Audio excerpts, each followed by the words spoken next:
welcome to this special edition on World Hypertension Day. A day not to celebrate, but to take notice of the increasing cases of hypertension across the world and in India. To take us through a better understanding of this disease, we have the pleasure of being joined by Dr. JPS Sawhney, who is a Senior Consultant Cardiologist, Chief Clinical and Preventive Cardiology, Chairman, Department of Cardiology, and Member, Board of Management at Sir Gangaram Hospital, New Delhi. Dr. Sawhney, thank you so much for joining us today on this occasion of World Hypertension Day. Thank you very much. What is the actual balanced diet that one needs to consume so that you can stay away from all these problems?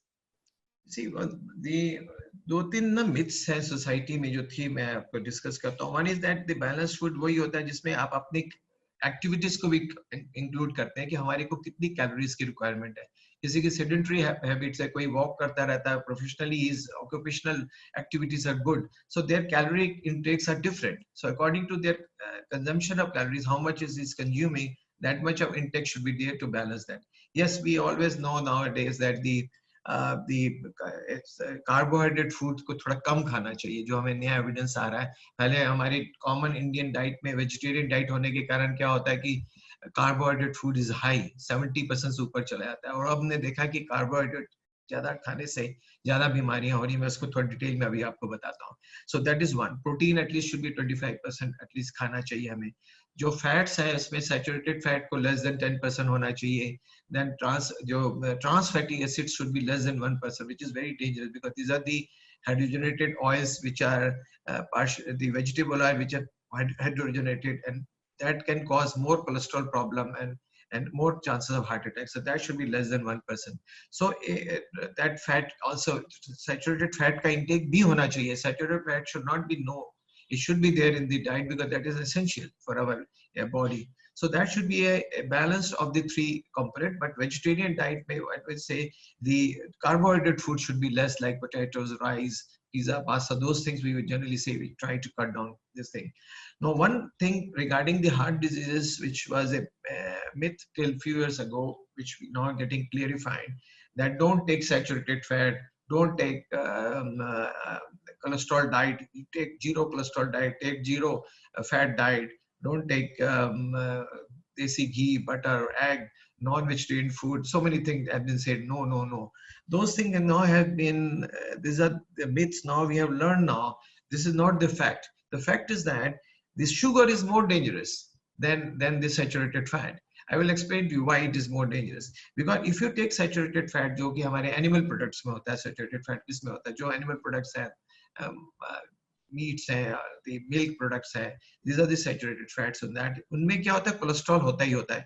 एक चीज public को जरूर पता होनी चाहिए कि cholesterol कहाँ होता है. But no doubt, the LDL cholesterol is the killer of human being. But the LDL cholesterol comes from the animal products only because liver is the only manufacturing unit, and along with animal cell, which manufactures the LDL. Plant kingdom do not have liver, so they do not manufacture cholesterol. So anything coming out from plant kingdom like the grains, the fruits, vegetable, nuts, all nuts, kaju, kishmir, akhroat, badam, then soya product, everything is devoid of cholesterol. There is zero cholesterol there, no LDL cholesterol.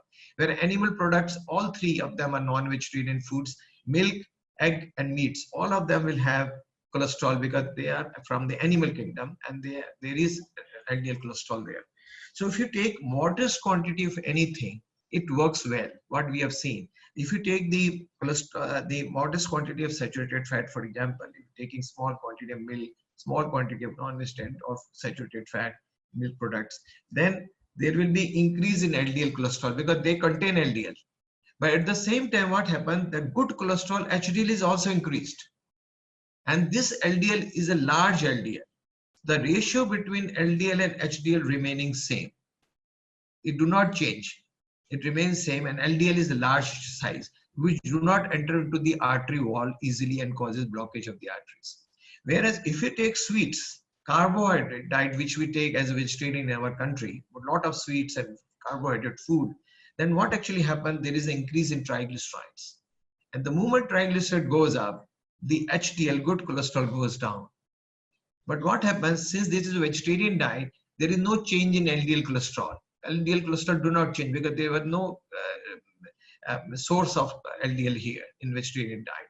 But what happened? The size of LDL cholesterol goes down. It becomes a smaller LDL. This is the effect of the high sweet diet. But since the ratio has changed now, LDL remaining same, but HDL has gone down. Since the ratio changes and the LDL becomes smaller, it enters into the artery wall very easily and causes blockage of the artery. So that's why sweets causes more dangers than the saturated fat in moderate consumption. So what we say that the high cholesterol diet which is there in animal product should be consumed in modest quantity only, because in diabetic population there is increased absorption of cholesterol. In patients who are suffering from heart disease or stroke or also need to reduce the diet. So then we restrict the diet, but for the general public we see sweet is more dangerous than the modest consumption of the saturated fat. So in nature what we have learned now, that except for three things which are having a linear relation, rest everything in the body has a U-shaped relation. There is a sweet spot, like excess of sodium, excess of potassium, excess of sugar, excess of sleep, excess of exercise, excess of BP, excess of heart rate, everything increases heart diseases. Similarly, low of everything, low heart rate, low BP, low sleep, low exercise also increases heart diseases. So there is a sweet spot in between, which is a modest consumption. So the salt intake of 5 grams is good, sleep of 6 to 8 hours is good, modest exercise is good, and proper BP and heart rate is good similarly. But the three things which have a linear relation, one is the pollution, second is smoking or tobacco consumption, and third probably it looks like LDL cholesterol. The lower the better. So these are what we have learned from the epidemiological studies.